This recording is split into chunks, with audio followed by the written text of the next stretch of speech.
All right, welcome to The Explainer. Today, we're diving headfirst into one of the most explosive, most strategic team sports on the planet, volleyball. Maybe you're a lifelong fan, or maybe you're just wondering what all the hype is about. Either way, we're going to break down everything, the court, the rules, the skills that makes this game just so awesome to watch. So you see it all the time, right? These incredible rallies, the huge spikes, those unbelievable defensive saves. It looks so fast, so chaotic. But, underneath all that action, there's a really simple, kind of elegant system at play. So that's what we're going to do today. We're going to peel back those layers and show you exactly what makes it all tick. Let's start with the very foundation of the game itself. All right, first up, the court. You got to know the battlefield. Before we get into any of the cool plays, we need to understand the space where it all happens. This isn't just a floor with a net, it's a strategic grid that controls everything. Okay, let's start with the absolute basics, the boundary lines. Seems simple, yeah? But trust me, every single point lives or dies by these lines. The side lines and end lines basically create a giant box. If the ball lands inside that box, it's in. If it lands on the line, it's also in. That's a big one to remember. Anything else is out, and just like that, the point's over. Super simple, but absolutely crucial. But here's where things get a lot more strategic. See that line? That's the attack line, or the 3-meter line, and it is a total game changer. It splits the court into a front zone and a back zone. So why does that matter? Well, it's huge. It means players in the back row can't just sprint up to the net and smash the ball. They have to jump and start their attack from behind that line. This one little rule is what creates all the strategy and all the different player roles we'll talk about later. And of course, you can't play without these two things. The net is the big barrier in the middle, and the ball itself, it's standardized down to the centimeter, down to the gram. That precision is what makes sure the game is fair and consistent everywhere in the world. Okay, so now we get the physical space. Let's talk about the rules of engagement. All right, so we've got the court down. Now, how do you actually win? What are the rules? It all boils down to a few really important ideas. So probably the biggest thing you need to know about modern volleyball is something called rally scoring. Basically, a point is scored on every single rally. It doesn't matter who served the ball. If the play ends and the ball hits the floor on your side, the other team gets a point. Simple as that. This whole system made the games way faster and more exciting. There are literally no dead moments. Every single play matters. Okay, now if you're going to remember just one thing from this whole explainer, let it be this number, 3. This number is everything. It's the magic number that defines almost all of the offense in volleyball. It's all about the 3-hit rule. This is the absolute heartbeat of the game.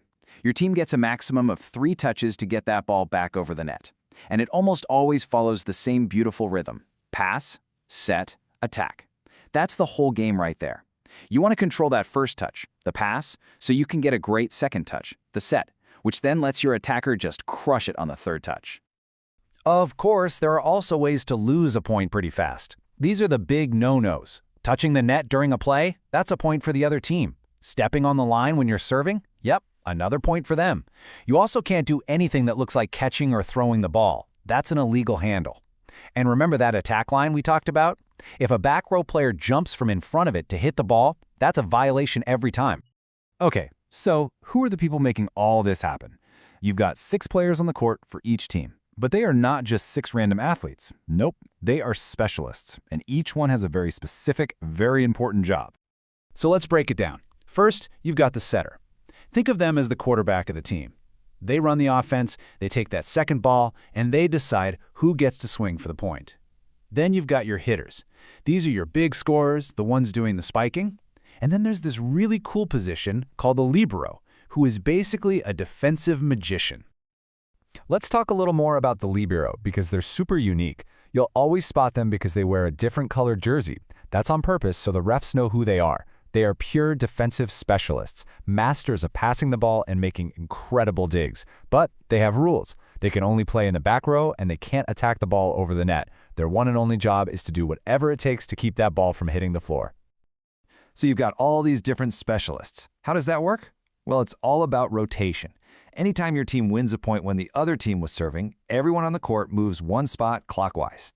It's a simple, brilliant system that makes sure everybody has to play every position, both at the net and in the back. Okay, we've got the court, the rules, the players. Let's wrap it up by looking at the actual moves they make. the 6 fundamental skills that are the building blocks of this entire sport. It all starts here. The serve.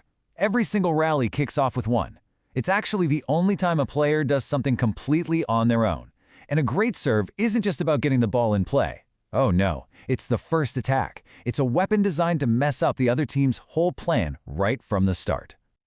Next up is the pass, sometimes called reception. This is that all-important first touch when the ball comes over the net. Honestly, it's the foundation of your entire offense. A perfect pass to your setter, that's what makes that whole pass, set, attack rhythm work. A bad pass? The rally might be over before it even gets going. It's simple. Great offense always starts with a great pass. The set. Now this is a work of art. This is the second touch, and it's the setter's job to take that pass and put the ball in the exact perfect spot for a hitter to smash it. We're talking about insane precision here. Split-second choices. It's like they have a telepathic link with their attackers. It's beautiful to watch.